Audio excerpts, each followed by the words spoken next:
Wir alle möchten frei leben, frei von Unterdrückung, frei von Überwachung, frei von Bevormundung. Und in diesem Video werde ich dir 30 Regeln für ein wahrhaft freies Leben vorstellen.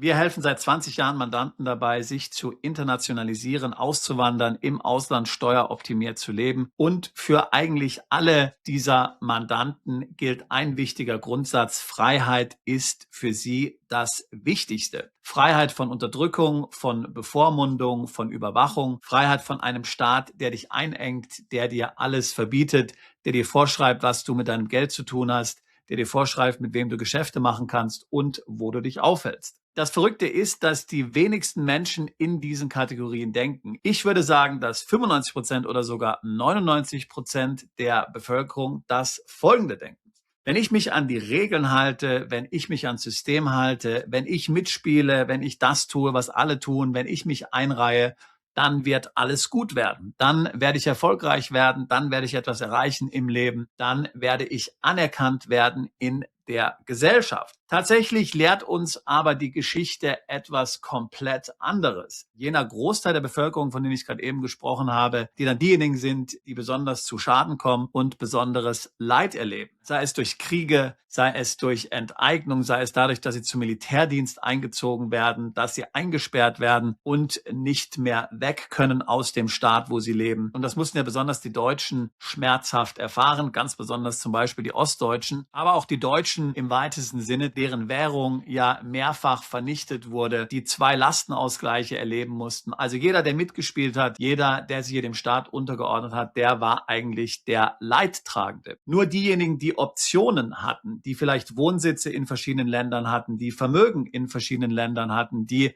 verschiedene Staatsbürgerschaften hatten, all jene konnten sich vor solchen Katastrophen retten. Ich hatte vor kurzem in einem Video eine Geschichte von einem Mandanten erzählt, dass seine Eltern während der Nazizeit im Geheimen und verbotenerweise Gold in der Schweiz gebunkert hatten. Du weißt vielleicht, dass die Nazis unter Todesstrafe dich verpflichtet haben, dein Vermögen im Ausland offenzulegen, damit sie es dann konfiszieren können oder dir den Goldbesitz verbieten können oder dich entsprechend darauf besteuern können. Die Eltern dieses Mandanten haben es unter Todesgefahr nicht gemacht. Sie konnten dann nach dem Zweiten Weltkrieg sich in Deutschland mit diesem Gold, als die deutsche Währung wieder mal entwertet wurde, dann damit Immobilien kaufen, während viele anderen Deutschen dann komplett verarmt waren. So, und die Regeln, die ich dir hier vorstellen möchte, sie sind genau für jene gemacht, die erkannt haben, dass im Grunde genommen die Staaten im Großen und Ganzen nichts Gutes im Schilde führen und keine Rücksicht nehmen auf ihre Bürger. Dass im Zweifelsfall der Staat, die Politiker, der Deep State, wie auch immer du es nennen willst, nur an sich selbst denkt und dass sie sich holen von den Bürgern, was sie wollen, um ihre Agenda durchzusetzen. Ich habe das Ganze aufgeteilt in verschiedene Themenblöcke. Der erste Themenblock ist: Der Staat und du, brich das Monopol. Regel Nummer 1: Gib keinem Staat Monopol über dich. Wenn du nur eine Staatsbürgerschaft hast, wenn du nur einen Wohnsitz hast, wenn du nur ein Konto hast, wenn du nur ein Unternehmen hast, dann lieferst du dich komplett einem Staat aus. Das Gleiche gilt natürlich auch, wenn du Vermögen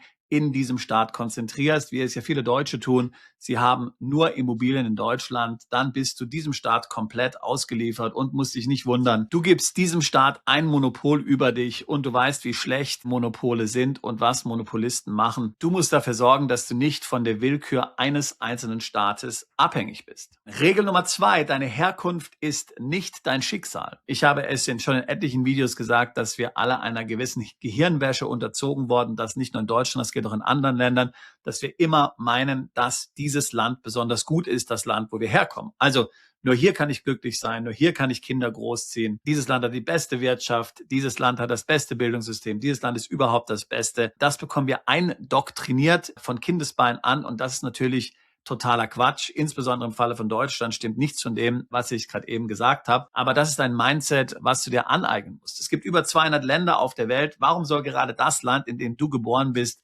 welche Staatsbürgerschaft du hast, das Beste sein? Das ist ja völlig absolut unlogisch. Du musst dir selbst das Land suchen, in dem du hingehörst, in welches du reinpasst. Und es ist mit einer Sicherheit grenzender Wahrscheinlichkeit nicht das Land deiner Herkunft. Dritte Regel: Zahl keinen Cent mehr an Steuern, als du wirklich musst. Steuern sind natürlich notwendig, in welcher Form auch immer.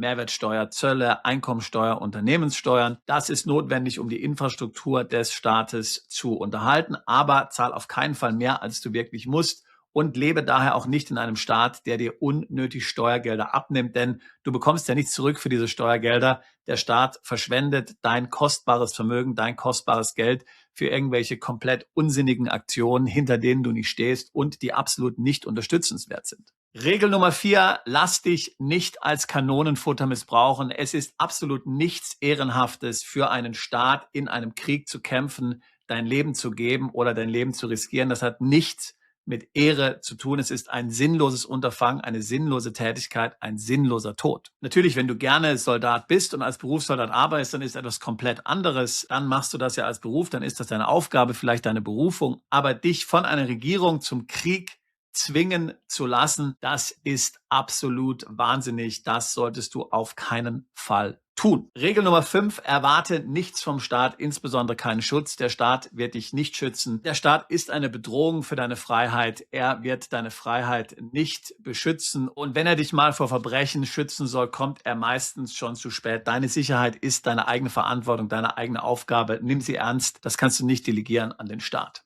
Regel Nummer 6, dein Land ist nicht dein Freund. Es ist absolut widersinnig zu meinen, dass der Staat dein Freund ist. Der Staat sieht dich wie ein Bauer seine Kuh sieht. Du musst gemolken werden, du musst zahlen. Alles andere interessiert den Staat nicht.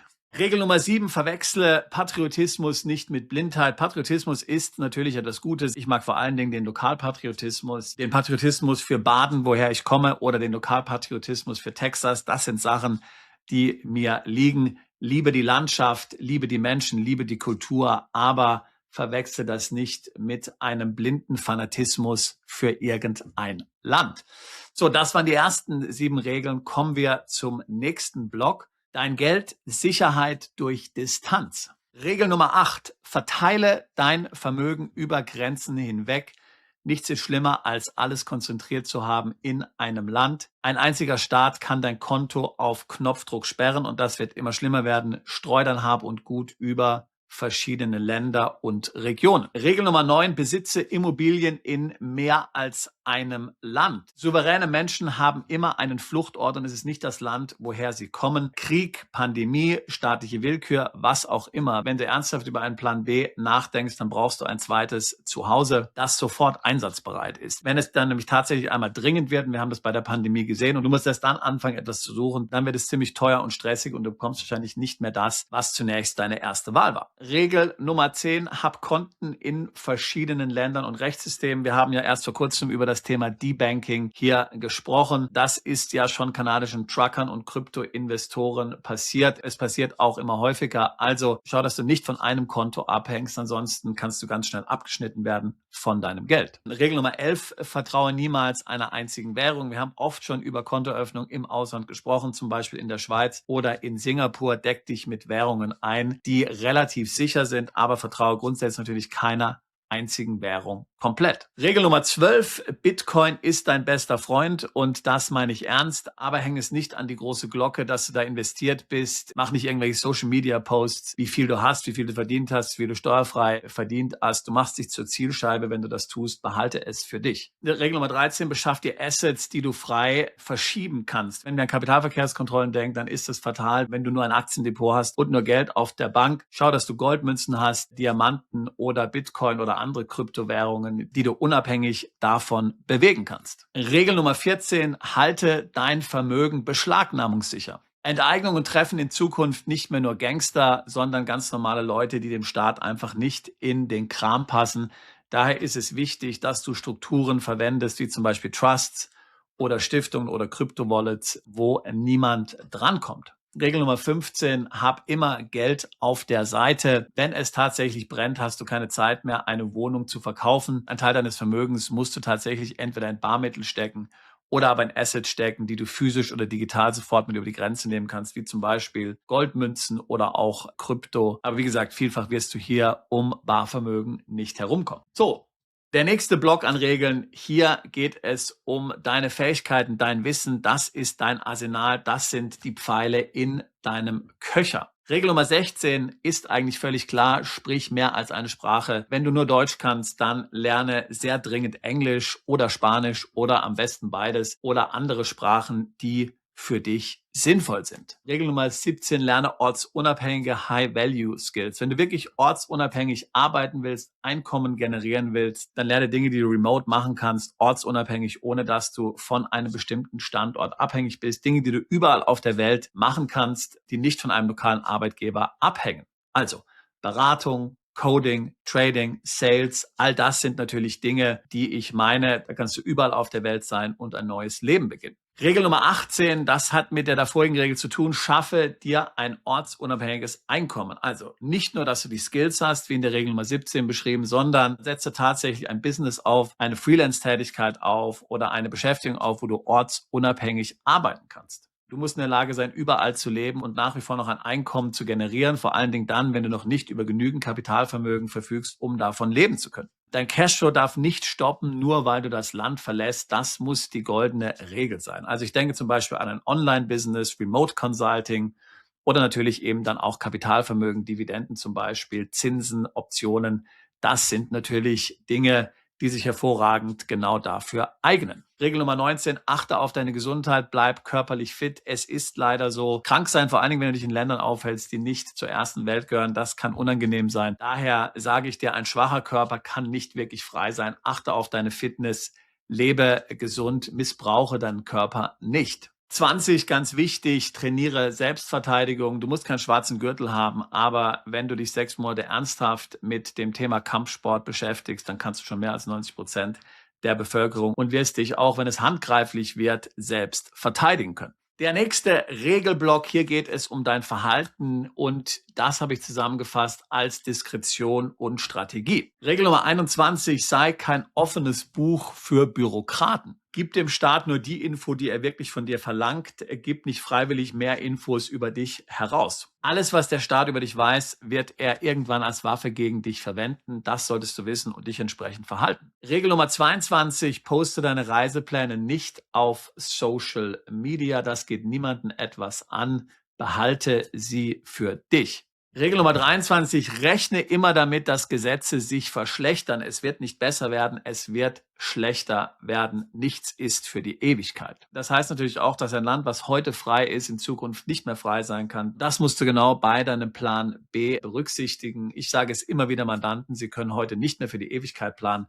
Wenn man für 5 Jahre planen kann, dann ist es schon mal eine gute Sache. Regel Nummer 24, hol dir zweite Staatsbürgerschaften und Aufenthaltsgenehmigungen, solange es noch geht. Wenn du diesem Kanal folgst, dann weißt du oftmals, dass wenn etwas wirklich populär wird, dass es dann bald abgeschafft wird. Und das liegt dann daran, dass viele Staaten Druck von außen bekommen und dass ihnen der eigene Erfolg möglicherweise auch suspekt wird. Das sehen wir jetzt bei den zweiten Staatsbürgerschaften, das sehen wir immer wieder auch bei den Aufenthaltsbedingungen. Und vor allen Dingen, wenn es zu einer großen Krise kommt, nehmen wir zum Beispiel an, den Krieg zwischen Russland und der Ukraine, dann beantragen auf einmal ganz viele eine solche Staatsbürgerschaft, eine solche Aufenthaltsgenehmigung und dann verdoppeln, verdreifachen, verfünffachen sich vielfach die Antragszeiten. Und deswegen musst du dich um diese Dinge kümmern, solange es einfach ist, solange es friedlich ist und da alles noch irgendwo relativ stabil ist. Regel Nummer 25, such dir fähige Berater. YouTube ist natürlich super, aber du findest auch immer wieder schwarze Schafe. Also verlass dich auf Experten, die schon lange etabliert sind in ihrer Nische, die erfahren sind, die Qualifikationen haben und die dich richtig beraten können.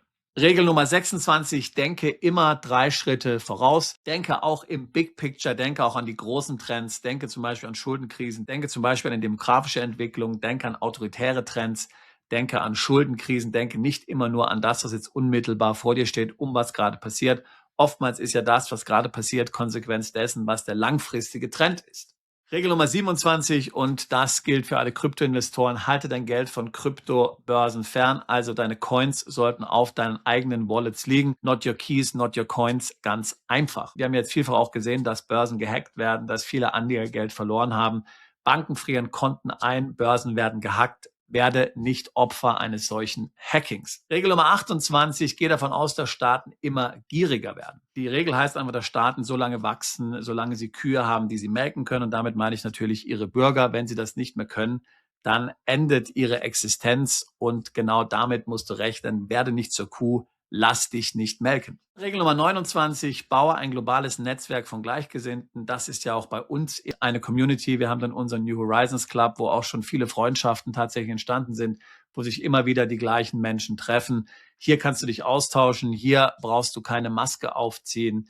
Hier kannst du ehrlich sagen, was du willst. Hier kannst du dir Unterstützung holen, ganz praktischer Art, wenn du Fragen hast zu bestimmten Ländern, Experten oder sonstigen Herausforderungen im Leben begegnest. Und Regel Nummer 30 ist, übernimm Verantwortung für dich und deine Familie. Hör auf, Verantwortung an den Staat zu delegieren. Hör auf, die Schuld bei irgendjemand anders zu suchen. Du bist deines Glückes Schmied, wie man dazu sagt. Du musst für dich und deine Familie die volle Verantwortung übernehmen. Du musst dein eigener Mann sein, deine eigene Frau sein. Nur du kannst die Veränderung herbeiführen, die es in deinem Leben braucht.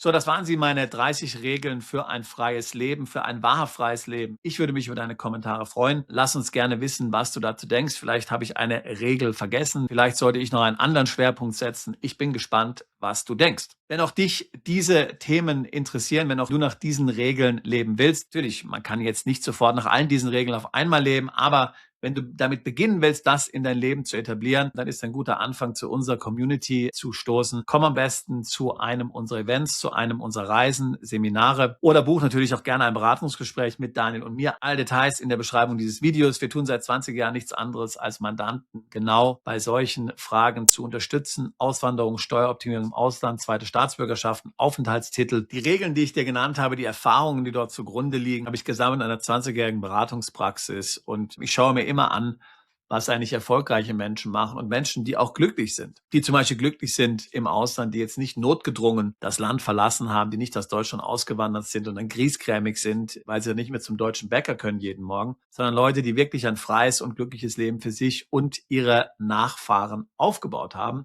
Darauf basieren diese 30 Regeln. Ich würde mich freuen, auch dich alsbald zu unserer Mandantschaft zählen zu können. Bist du Unternehmer, Freiberufler oder Investor? Zieht es dich schon lange ins Ausland? Mach heute den ersten konkreten Schritt in eine Zukunft mit mehr Geld und mehr Freiheit. Buche ein Beratungsgespräch mit Sebastian und seinen Kollegen. Unsere Kanzlei unterstützt Mandanten wie dich dabei, deine Steuerlast legal zu reduzieren, Vermögen aufzubauen und zu schützen und deine persönliche Freiheit zu maximieren. Profitiere jetzt von unserem Fachwissen und unserem Netzwerk. Gehe zu mandatierung.com und werde Mandant unserer Kanzlei.